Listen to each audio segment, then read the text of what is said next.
Guys welcome back.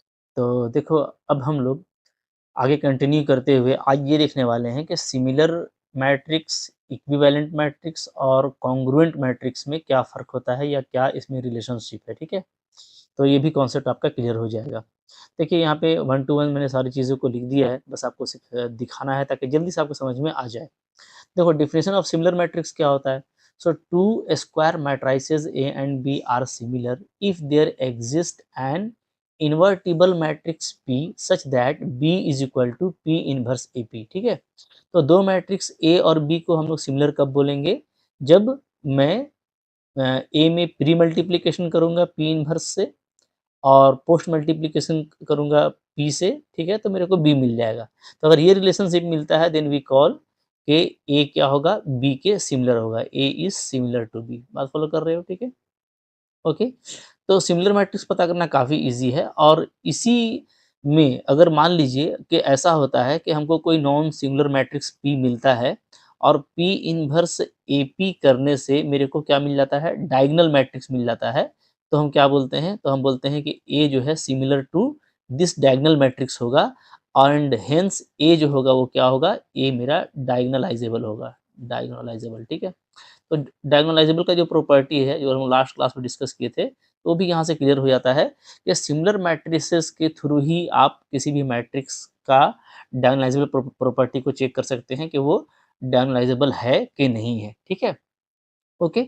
तो अच्छा, इसमें अब एक इम्पॉर्टेंट बात ये होता है कि जहाँ आपको ये रिलेशन मिल जाएगा, अगर आपको कोई नॉन सिंगुलर मैट्रिक्स पी मिलता है, ठीक है, जिससे कि आप पी इनवर्स ए पी निकालते हो और आपको डी मिल जाता है, तो यहाँ पे जो डी होगा ना, वो एक डायगोनल मैट्रिक्स होगा जिसके डायगोनल एलिमेंट्स क्या होंगे, आइगन वैल्यू होंगे। मान लो मेरे पास में ए जो है वो 3 क्रॉस 3 ऑर्डर का मैट्रिक्स है।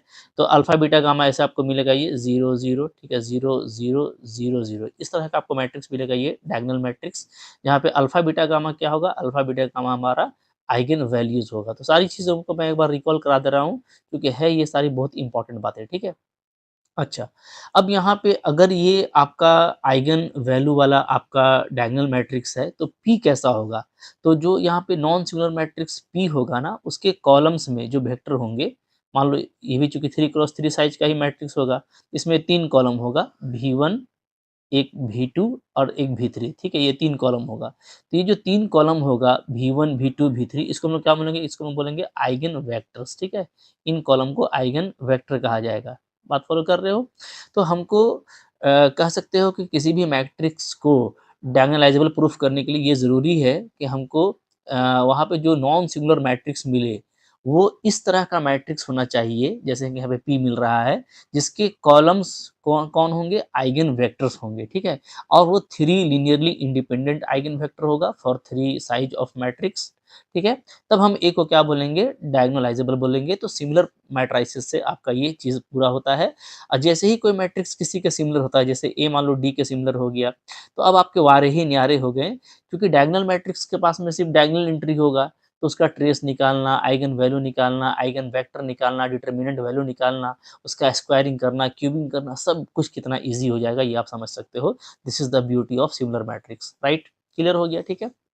ज्योमेट्रिकल इंटरप्रिटेशन बताया जा रहा है आपको कि similar matrices represent the same linear transformation. ठीक है, आप अगर लीनियर ट्रांसफॉर्मेशन अप्लाई करेंगे ना, चाहे आप अलग-अलग बेसिस ले लीजिए, कोई भी डिफरेंट सेट ऑफ बेस आप लेंगे, बेसिस का लेंगे, उससे जो भी लीनियर ट्रांसफॉर्मेशन आप बनाएँगे सब आपको सेम मिलेगा। This is the beauty of similar matrices. ठीक है? अच्छा, share property, similar matrices have the same rank. अच्छा, ये देखो, ये पहले भी मैंने आपको बताया था कि अगर आपको मैट्रिक्स एक बार सिमिलर कंफर्म हो गया तो उसका रैंक सेम होगा, उसका डिटरमिनेंट वैल्यू सेम होगा, ट्रेस सेम होगा, आइगन वैल्यू सेम होगा। ठीक है, वहाँ से आइगन वेक्टर निकालना ईजी हो जाएगा। तो बहुत ही अच्छा हो जाता है अगर आप किसी मैट्रिक्स को सिमिलर मैट्रिक्स प्रूफ कर देते हो, तो उसके लिए आपको ये रिलेशनशिप चाहिए, मतलब इस तरह का रिलेशनशिप एग्जिस्ट कराना पड़ेगा। ठीक है, अच्छा, अब देखिए डेफिनेशन ऑफ नेक्स्ट है हमारा इक्विवेलेंट मैट्रिसेस। तो ये मैंने आपको लास्ट लेक्चर में ही बताया था कि इक्विवेलेंट मैट्रिसेस सिंपली क्या होता है।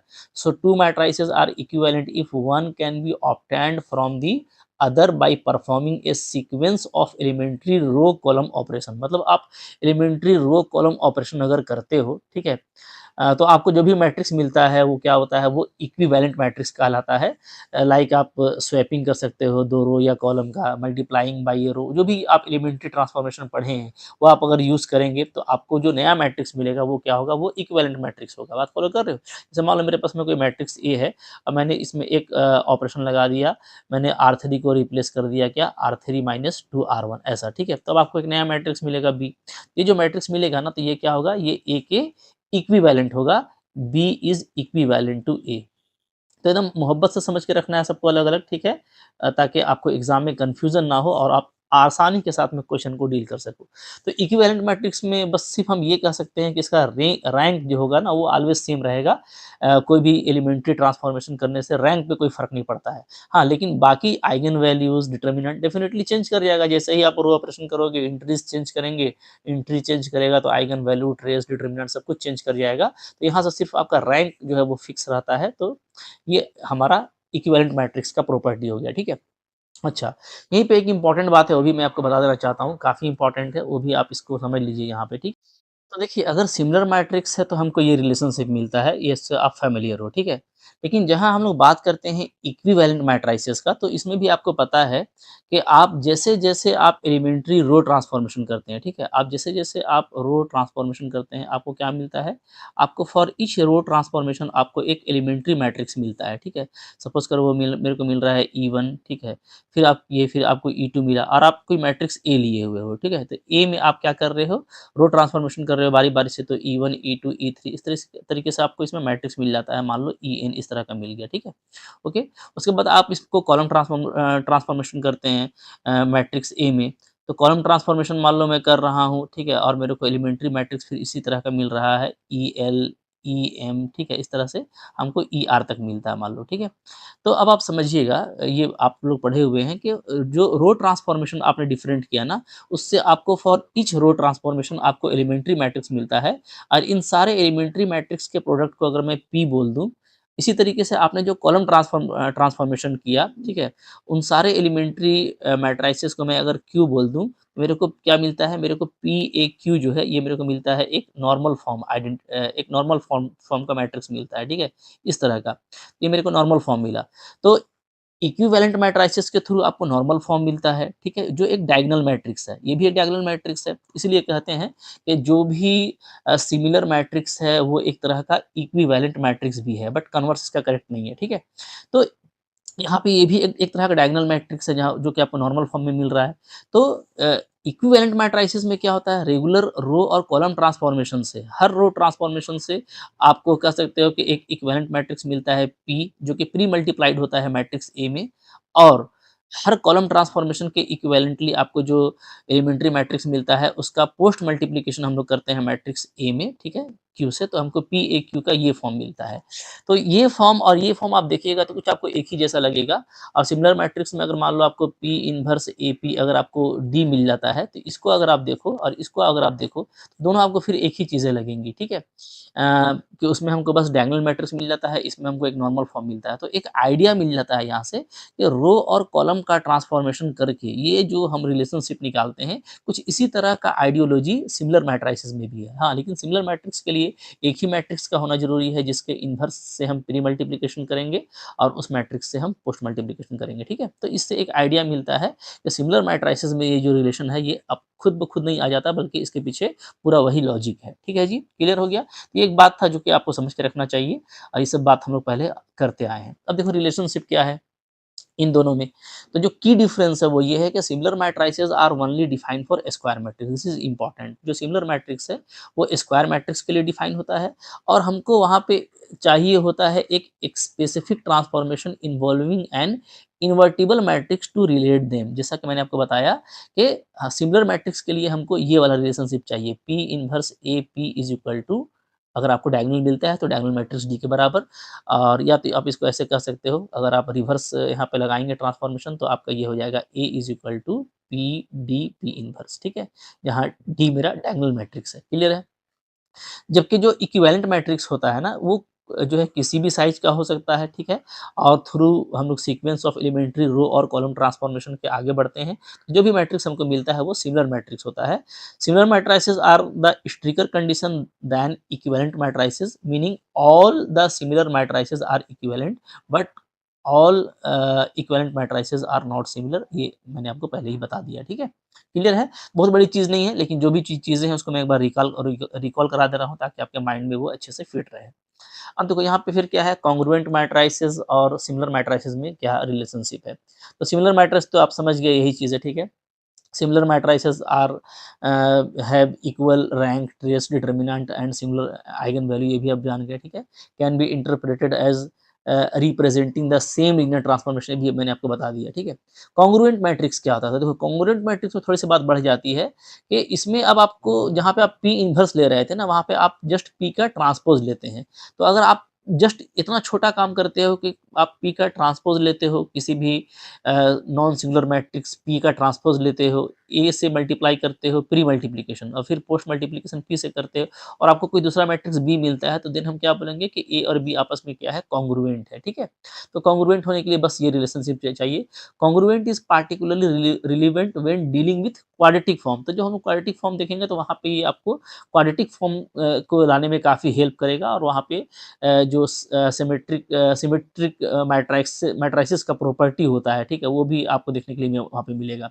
If two matrices are congruent they also be similar, ठीक है? But not necessarily vice versa. तो वही बात है कि जो कॉन्ग्रुएंट मैट्रिक्स है ना, वो सिमिलर होगा पक्का। हर कॉन्ग्रुएंट मैट्रिक्स सिमिलर होगा, लेकिन हर सिमिलर मैट्रिक्स कॉन्ग्रुएंट हो ये ज़रूरी नहीं है। ये आपको यहाँ पे बिंदास प्रॉपर्टी के साथ में नज़र आ रहा है, ठीक है? अच्छा, रिलेशनशिप क्या है? तो a similar matrix represent the same linear transformation under different basis, ये मैंने आपको बता दिया। While a congruent matrix represent the same quadratic form, वो आपको ना सेम लीनियर ट्रांसफॉर्मेशन दिखाता है सिमिलर मैट्रिक्स, जबकि जो कॉन्ग्रुएंट मैट्रिक्स है ये सेम क्वाड्रेटिक फॉर्म दिखाता है अंडर डिफरेंट बेसिस, ठीक है? ये इसके बीच में रिलेशनशिप हो गया। Essentially similar matrices are related through a change of basis, ठीक है? तो जो सिमिलर मैट्रिसेस है वो रिलेट करता है चेंज ऑफ बेसिस से, while congruent matrices are related through the change of variable. ये भी एक इंपॉर्टेंट बात है, ठीक है? क्योंकि क्वाड्रेटिक फॉर्म में जब आप बात करोगे तो आप चेंज ऑफ वेरिएबल की बात करोगे, जब आप लीनियर ट्रांसफॉर्मेशन की बात करोगे तो आप चेंज ऑफ बेसिस की बात करोगे। ये कंसिक्वेंट चीजें हैं, ठीक है? Okay, making congruence a more specific concept than similarity and not every similar pair of matrices will be congruent. तो लास्टली इसको एक विनन से समझ लो कि भाई जो सबसे बड़ा जो चीज़ है वो है इक्विवेलेंट मैट्रिक्स का, ठीक है? जो कोई भी शेप का हो सकता है, स्क्वायर हो सकता है, रेक्टेंगुलर हो सकता है, ठीक है? और इसके अंदर आता है सिमिलर मैट्रिक्स। सिमिलर मैट्रिक्स एक कॉम्पैक्ट डेफिनिशन रखता है, ठीक है? हर सिमिलर मैट्रिक्स जैसा कि आपको दिख रहा है एक इक्विवेलेंट मैट्रिक्स है, लेकिन कन्वर्स करेक्ट नहीं है। हर इक्विवेलेंट मैट्रिक्स सिमिलर मैट्रिक्स नहीं होगा, this is not always correct, ठीक है? इसी तरीके से हर कॉन्ग्रुएंट मैट्रिक्स एक सिमिलर मैट्रिक्स होगा, ठीक है? चूँकि ये और ज़्यादा स्पेशल हो जाता है, बट हर सिमिलर मैट्रिक्स एक कॉन्ग्रुएंट मैट्रिक्स हो ऐसा ज़रूरी नहीं है, ठीक है? और सिमिलर और कॉन्ग्रुएंट होने के लिए आपको दोनों मैट्रिक्स को स्क्वायर मैट्रिक्स होना पड़ेगा। स्क्वायर मैट्रिक्स के लिए ही हम लोग सिमिलर और कॉन्ग्रुएंट का बात कर सकते हैं। जबकि इक्विवेलेंट के लिए स्क्वायर हो, कोई भी शेप का हो, ये कोई मैंडेटरी नहीं है। तो बहुत छोटी-सी चीज़ थी, बहुत बड़ा बात नहीं था। जब हम लोग इसका एप्लीकेशन करेंगे, क्वेश्चन्स वगैरह करेंगे तो ज़्यादा हम लोगों को क्लैरिटी आ जाएगा। बट अभी जो बेसिक डेफिनिशन वगैरह है, मैंने आपको समझा दिया और आई होप आपको ये अच्छे से समझ में आया है। लाइक ज़रूर कीजिएगा, कोई दिक्कत है कमेंट कर सकते हैं, ठीक है? और चैनल पे नए हो सब्सक्राइब करके रखो, 1 टू 1 सारा कॉन्सेप्ट मैं आपको पढ़ा रहा हूँ। कॉन्सेप्ट क्लियर रहेगा, बिंदास क्वेश्चंस बनेगा तो आप काफ़ी अच्छा कर पाओगे, ठीक है? और अगर आप किसी गवर्नमेंट जॉब की तैयारी कर रहे हो, ठीक है? झारखंड से अगर आप हो, पीजीटी की तैयारी कर रहे हो या जेपीएससी, जेट नेट वगैरह वगैरह की तैयारी कर रहे हो, तो आपको मैं सजेस्ट करूँगा कि आप मेरा ऐप डाउनलोड कर लीजिए। मेरा ऐप है एमएससी लर्न ऑनेस्टली, ठीक है? एमएससी लर्न ऑनेस्टली, ये ऐप आप डाउनलोड कर लीजिए। वहाँ पे सारा सिस्टमेटिक लेक्चर आपको मिलता है, पीडीएफ नोट्स भी ये सब मिल जाएँगे। बहुत सारे मैंने क्वेश्चंस के प्रैक्टिस कराए हैं, वहाँ से आपको स्किल आ जाता है, टेस्ट सीरीज़ वगैरह मिलता है। बहुत ही अच्छा फीडबैक है, आप मेरे से टच में रहते हो तो काफ़ी मज़ा आएगा, ठीक है? Thank you very much.